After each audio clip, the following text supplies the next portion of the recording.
was a hot, sunny Saturday evening, and the 4-H livestock auction was getting ready to start. Fair was coming to an end.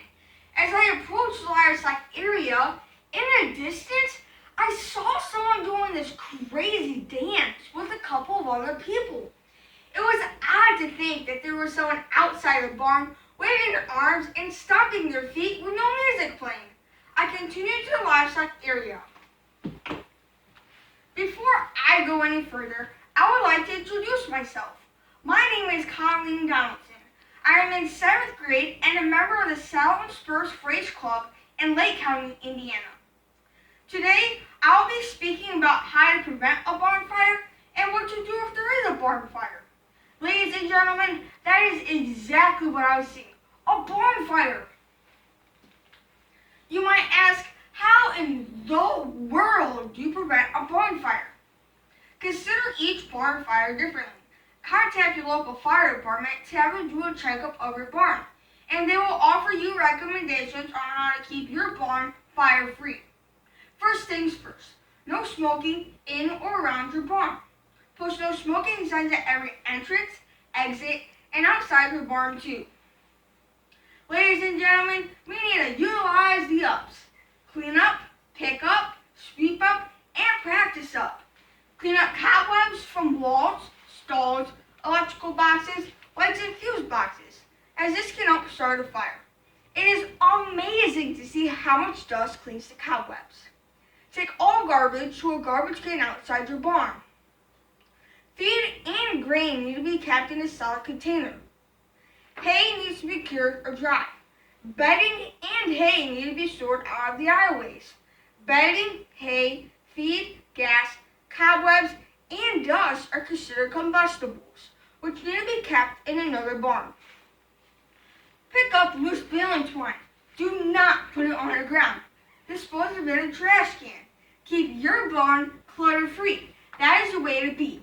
It should be the goal of your barn, which means to have your barn organized and tidy. When using extension cords, make sure they're of professional grade. Do not leave them on the ground. Wrap with a tie to hang on the wall. When extension cords are left on the ground, they get stepped on. The wires spread apart, the coating breaks, sparks fly, and the fire starts.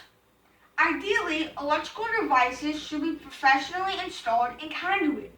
Conduit is a tool for protecting the wiring. Lights should be caged and designed for barn use. Sweep up the aisleways. In my barn, we sweep up every time we clean stalls, feed hay, and grain.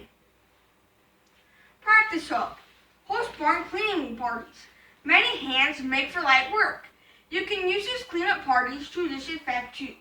We do this in my barn. It is a great way to get the kids together and work as a team. Then of course we go out to lunch. Dairy Queen is the place to be. Run through your fire plan with everyone in your barn. But what if there actually is a fire? Then what do we do? Have a fire evacuation plan, just like in school. Human safety is top priority. Identify a safe place for your animals to go. The location should be enclosed and away from the fire, like a paddock, arena, or ground pen. Have halter and leads on every stall for quick access. Leather would be ideal. Plastic and nylon melt in heat. Go over your plan with family members, employees, and anyone that accesses your barn. Remember, if there is a fire, call 911 immediately and get people out of the barn. If removing animals, start closer to the exit first and handle them one at a time. Follow directions from the fire department or 911 dispatcher, which is not easy to do. Once you're out, you need to stay out. In conclusion, I spoke about how to prevent a fire.